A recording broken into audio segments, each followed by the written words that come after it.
സ്വർണത്തിൻ്റെ വിലയിൽ കയറ്റിറക്കങ്ങൾ ഉണ്ടാകാമെങ്കിലും പൊതുവെ നോക്കുമ്പോൾ സ്വർണത്തിന് വർഷങ്ങളായി വില കൂടിക്കൊണ്ടിരിക്കുകയാണ്. മലയാളികൾക്ക് സ്വർണ്ണാഭരണങ്ങളോടുള്ള ഭ്രമം മൂലം വില എത്ര ഉയർന്നാലും കേരളത്തിലെ സ്വർണ്ണ വിപണിക്ക് വലിയ കോട്ടമൊന്നും തട്ടാറില്ല. കേരളത്തിലെ പുരുഷനും സ്ത്രീയും ഒരുപോലെ സ്വർണ്ണാഭരണങ്ങൾ അണിയാൻ ഇഷ്ടപ്പെടുന്നവരാണ്. ഒരു ചെറിയ മോതിരമോ ഒരു ചെറിയ മാലയോ ഇല്ലാത്ത മലയാളികളുടെ എണ്ണം വളരെ കുറവാണ് എന്നതാണ് വാസ്തവം.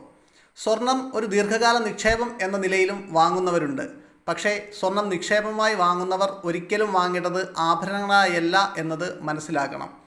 ഒരാൾക്ക് കൈവശം വെക്കാവുന്ന സ്വർണത്തിന് പരിധിയുണ്ടോ എന്നും വീട്ടിൽ സൂക്ഷിക്കാവുന്ന സ്വർണത്തിൻ്റെ അളവ് എത്രയെന്നുമാണ് നാം ഈ വീഡിയോയിൽ വിശദമാക്കുന്നത്. എന്നാൽ അതിനു മുമ്പ് സ്വർണത്തെ നിക്ഷേപമായി കാണുന്നവർക്കുള്ള ഓപ്ഷനുകൾ വളരെ ചുരുക്കി പറയാം. സ്വർണത്തെ ഒരു നിക്ഷേപമായി കണ്ടാണ് നിങ്ങൾ വാങ്ങുന്നതെങ്കിൽ ആദ്യമായി വേണ്ടത് നിക്ഷേപ ലക്ഷ്യങ്ങൾ മനസ്സിലാക്കുക എന്നതാണ്. എന്തുകൊണ്ടാണ് നിങ്ങൾ സ്വർണത്തിൽ നിക്ഷേപിക്കാൻ ആഗ്രഹിക്കുന്നത് എന്ന് മനസ്സിലാക്കണം. എങ്കിൽ മാത്രമേ ഏത് തരത്തിലുള്ള സ്വർണ്ണ നിക്ഷേപമാണ് നിങ്ങൾക്ക് അനുയോജ്യമെന്ന് മനസ്സിലാക്കാൻ സാധിക്കൂ.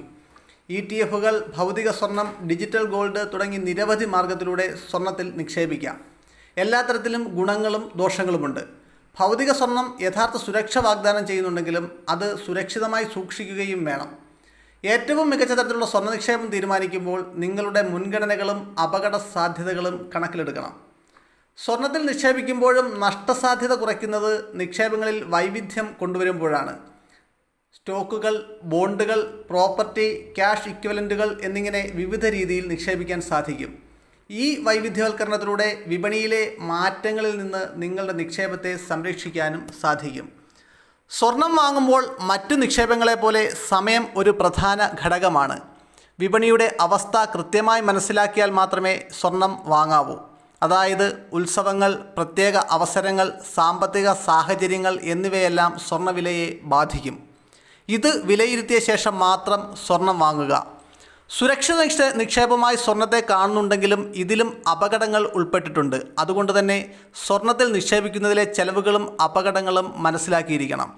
ഇനി നമുക്ക് ഈ വീഡിയോയിൽ ചർച്ച ചെയ്യാൻ ഉദ്ദേശിക്കുന്ന പ്രധാനപ്പെട്ട പോയിന്റിലേക്ക് കടക്കാം. 2 ചോദ്യങ്ങളാണ് നിങ്ങൾക്ക് മുന്നിൽ ഉയർത്തുന്നത്. ഒരാൾക്ക് എത്ര പവൻ കയ്യിൽ വയ്ക്കാമെന്നതിനെക്കുറിച്ച് നിങ്ങൾക്ക് അറിവുണ്ടോ എന്നതാണ് ആദ്യ ചോദ്യം. പരിധിയിൽ കൂടുതൽ സ്വർണം കയ്യിൽ വെച്ചാലുണ്ടാകുന്ന ഭവിഷ്യത്ത് എന്തൊക്കെയാണെന്നറിയാമോ എന്നതാണ് രണ്ടാമത്തെ ചോദ്യം. പുരുഷനും സ്ത്രീക്കും കയ്യിൽ എത്ര സ്വർണം വയ്ക്കാം, വീട്ടിൽ എത്രമാത്രം സ്വർണം കരുതാം തുടങ്ങിയ കാര്യങ്ങൾ വിശദമായി നമുക്ക് പരിശോധിക്കാം. ആദായ നികുതി നിയമങ്ങൾ അനുസരിച്ച് ഒരാൾക്ക് സാമ്പത്തിക ഉറവിടം വ്യക്തമാക്കാതെ കയ്യിൽ സൂക്ഷിക്കാവുന്ന സ്വർണത്തിന് പരിധി നിശ്ചയിച്ചിട്ടുണ്ട്. ജനങ്ങളെ 3ആയി തിരിച്ചാണ് ഇക്കാര്യത്തിൽ അളവ് നിശ്ചയിച്ചിട്ടുള്ളത്.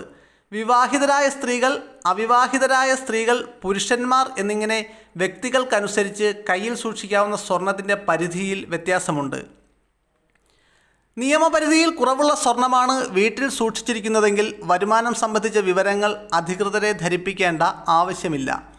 വരുമാനവുമായി ബന്ധപ്പെട്ട രേഖകളിലെ കണക്കുമായി യോജിക്കുന്നില്ലെങ്കിലും ഈ പരിധികളിൽ കുറഞ്ഞ സ്വർണം ഒരാൾ കയ്യിൽ വശം വെച്ചതായി കണ്ടെത്തിയാൽ അത് പിടിച്ചെടുക്കാൻ ആദായ നികുതി വകുപ്പിന് സാധിക്കില്ല. വിവാഹിതയായ ഒരു സ്ത്രീക്ക് സാമ്പത്തിക ഉറവിടം വ്യക്തമാക്കാതെ 500 ഗ്രാം സ്വർണം വരെ കയ്യിൽ വെക്കാൻ കഴിയും. അതായത് 62.5 പവൻ സ്വർണം കയ്യിൽ സൂക്ഷിക്കാം. ഇനി അവിവാഹിതരായ ഒരു സ്ത്രീക്ക് 250 ഗ്രാം വരെ ഇത്തരത്തിൽ കൈവശം സൂക്ഷിക്കാം.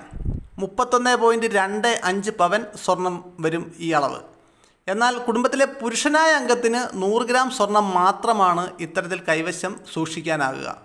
ഇതിൽ കൂടുതൽ സ്വർണം കൈവശം ഉണ്ടെങ്കിൽ വരുമാനത്തിൻ്റെ ഉറവിടം സംബന്ധിച്ച വിവരങ്ങൾ വ്യക്തമാക്കണം. ഇല്ലെങ്കിൽ നിയമ നടപടി നേരിടേണ്ടി വരും.